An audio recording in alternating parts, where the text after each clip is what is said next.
Hey y'all, I thought I'd make a short video about something maybe not interesting to everybody, but for those of us who have a grinder pump for our sewage system in our home, this might be something that you might want to look at.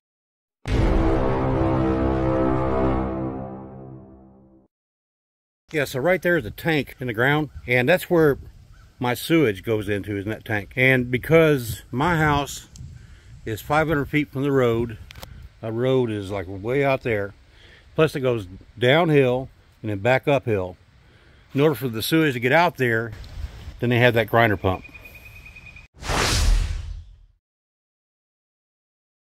Now, unfortunately, this failed back in August, and it didn't give me any warning. And I'll show you what warning it would give you here in a minute. All I know was I had this entire area flooded, and the circuit breaker inside the house was tripped that feeds this grinder pump. So adjacent to this and supplying power to it is a box on the back of the house. And forgive the leaves and the spider webs, but there's a beacon on top. And if this pump fails, that beacon is supposed to light up, which it did not in August. And once again, it's because of the trip in the breaker.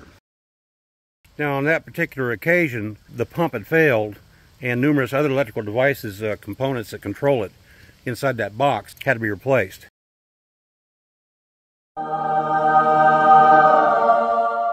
So what I'm fixing to show you would not have helped in that situation. Plain outright, whatever power is being fed to it, it was tripping the breaker right off. So the pump wouldn't have ran in any shape or form under those conditions. However, now I think I have a problem with what's called the float switches. I believe they are inside there.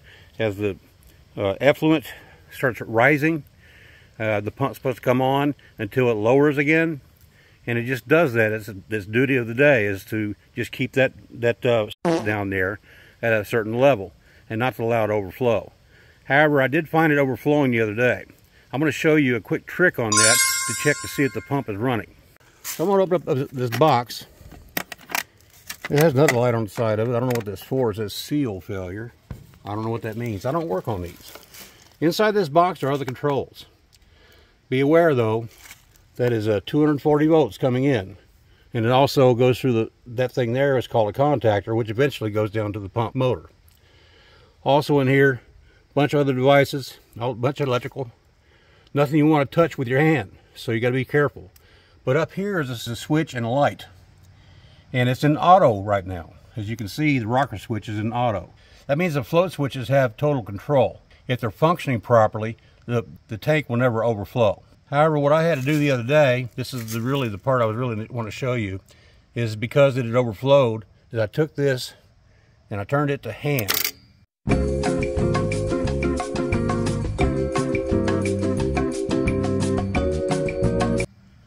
Now, you heard that thing there, the contactor pull in, and down inside there,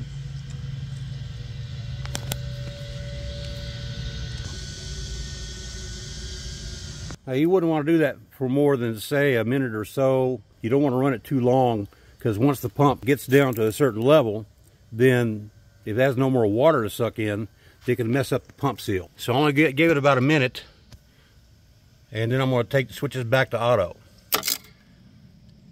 So the pump did stop there. That's what it should have done.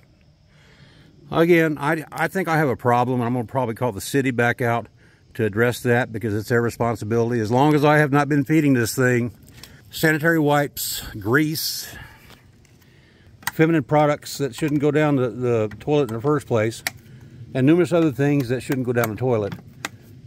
As long as I've been feeding it just proper stuff and doing my dishes and doing my laundry and taking a bath and doing other things that we've got to do without putting anything down the drain that don't belong there, then that pump will never be burned up. If it ever gets burned up because of those things, which they check, then it becomes the homeowner's responsibility. And that cost can run into the thousands of dollars. So anyway, I hope that helps anybody that might possibly have what they call a grinder pump at their home. Make sure that you don't mistreat it, and if you have any issues, you call the city and they will make the repairs.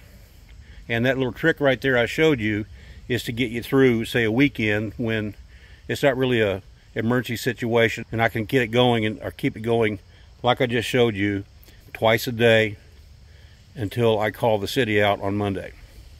Have a good day.